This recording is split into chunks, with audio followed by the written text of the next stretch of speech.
तो आप इस बात को स्वीकार कर लीजिए, आपकी स्वीकृति से काम होना, हम तो स्वीकार किए ही नहीं।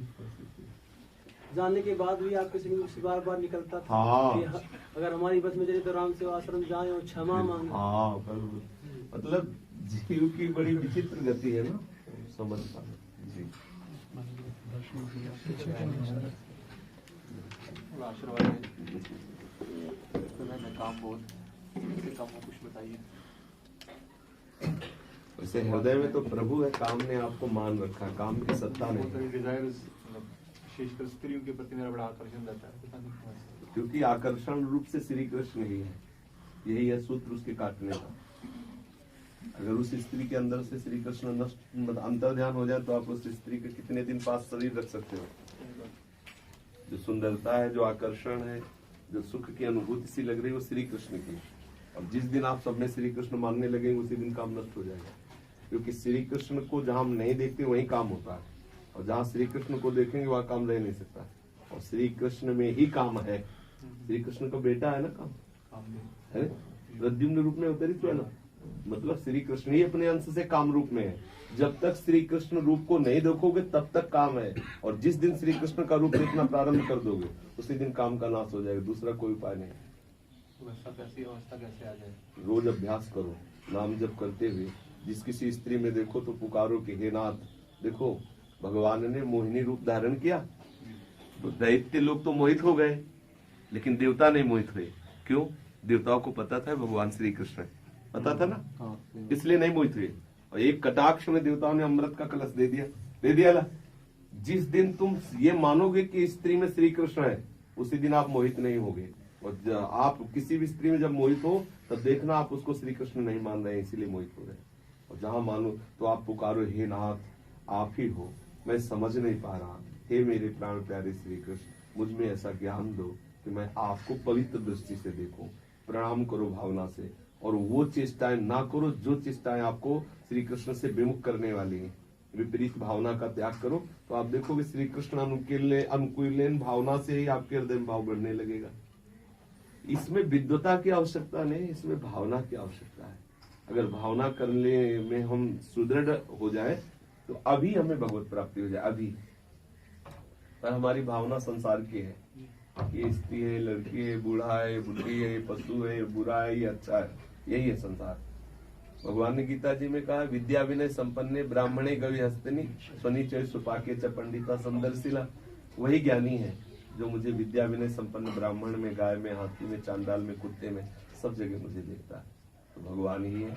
एक बार भगवान को इस भावना से देखना शुरू करो कि सारा जगत भगवान का स्वरूप। जिसमें दोष बुद्धि हो, जिसमें काम बुद्धि, उसको जरूर भावना से प्रणाम करो, पर सानिध्य ना होने पाए, क्योंकि अभी सिद्धावस्था तो आई लेला, सानिध्य होते ही आप कहोगे हे भगवान आप ही हो, और फिर आप क्रिया भी वही कर बैठोगे। क्योंकि सानिध्य मतलब दूरी बना के भावना की जाए। अगर सानिध्य में पहुंच गए तब तो फिर बिगड़ जाए, क्योंकि वो फिर भावना, क्योंकि अभी केवल हम अभ्यास कर रहे हैं ना, तो अभ्यास में हमें दूरी बना के अभ्यास करना है, ऐसा है। जब तक भगवत भजन नहीं होगा तब तक इस शत्रु से निपटा नहीं जा सकता। ये बहुत बलवान शत्रु है, जिसकी सत्ता नहीं है ऐसा शत्रु है। देख लो, जिसकी सत्ता नहीं है वो इतना बलवान है कि गिरा देता बड़े बड़े मुनियों को, और सत्ता नहीं है। सत्ता नहीं मतलब वो दिखता नहीं, सत्ता नहीं मतलब है ही नहीं। अच्छा, जैसे स्वप्न में हम चिल्ला कर रो पड़ते हैं, हाँ। लेकिन ना वहाँ तलवार होती ना काटने वाला होता है। समझ में आ रहा ना? जी। स्वप्न में जैसे कोई गला काट रहा हो तो हम चिल्ला के रो पड़ते, और जब जगे तो ना तलवार थी, ना कोई काटने वाला था, ना कोई क्रिया थी। बिल्कुल ऐसे ही है, न काम है, न काम की क्रिया है, न कोई चेष्टा। लेकिन स्वप्न में काम चेष्टा होती है तो जागृत में परिणाम दिखाई देता है कि नहीं? स्वप्न दोष आदि दिखाई देता है नहीं उसका परिणाम। स्वप्न में इतनी बड़ी सामर्थ्य जो जिसमें सत्ता ही नहीं है, ऐसे ही जागृत में भी काम की सत्ता नहीं, सत्ता है श्री कृष्ण की। गीता में लिखा ना सतो विद्यते भाव, ना भाव विद्यते सत्ता, उसकी सत्ता ही नहीं है। काम असत है, उसकी सत्ता ही नहीं है। पर ये सब बात तभी सफल होगी जब नाम जप करेंगे। कितना नाम जप करते हैं? 20-25 माला से काम चलने वाला नहीं। एक क्षण भी नाम से न छूटने पर ऐसा अभ्यास बढ़ाओ। हम समय पे आवे। माला पे तो मन निकल जाएगा और गिनती पूरी कर देगा। अगर हम समय पे आवे कि हमें समय पूरा श्री ठाकुर जी में लगाना है, तो बात बननी शुरू हो जाएगी। जगने से लेकर के और शयन तक के समय को देखो, आप कौन सा समय श्री कृष्ण के लिए रखे हो और कौन सा अपने लिए रखे हो। जो अपने लिए रखे हो उसमें कितना आवश्यक रखे हो, कितना अनावश्यक रखे हो। जो अनावश्यक रखे हो वो संतों से मिल करके हटाओ।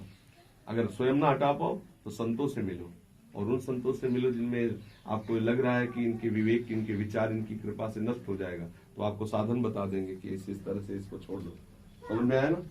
पहले आप फाइनल करो कि हमारे दिनचर्या में कितना समय श्री कृष्ण के लिए, समझ में, कितना समय मेरे लिए। दो ही है डिपार्टमेंट। वो जो मेरे लिए समय है उसमें कितना आवश्यक है और कितना अनावश्यक खर्चा होता है। जो अनावश्यक खर्चा हो रहा है उसको आप शीघ्र से शीघ्र हटा दीजिए, तो आपका परमार्थ सुदृढ़ आगे बढ़ने लगेगा। अनावश्यक समय, अनावश्यक वार्ता, अनावश्यक दृश्य, अनावश्यक क्रियाएं, अनावश्यक चेष्टाएं, ये सब उनको एक लिस्ट में बना। भाई साधक कोई जो अपनी जांच करे, अगर रोग निवारण करना है तो चेक होता है, खून टेस्ट करवाओ, तुम्हारा ब्लड प्रेशर कितना, तुम्हारा शुगर कितनी, तुम्हारा फिर उनकी दवा होती। तो आप पहले चेक करो अपने आप की दिनचर्या में कि आपका समय कौन कौन सा कहाँ कहाँ जाता है, कितना आवश्यक, कितना अनावश्यक, कितना प्रभु की तरफ। इसका आप फाइनल करके अपनी डायरी में लिखिए, फिर लिखिए कि ये हमारे लिए व्यर्थ है, और उसे छोड़ने की चेष्टा कीजिए। जब ना छूटे तो संत सभा में आके बता दो, तुम्हें निर्णय करा देंगे कि ऐसे छूट जाएगा।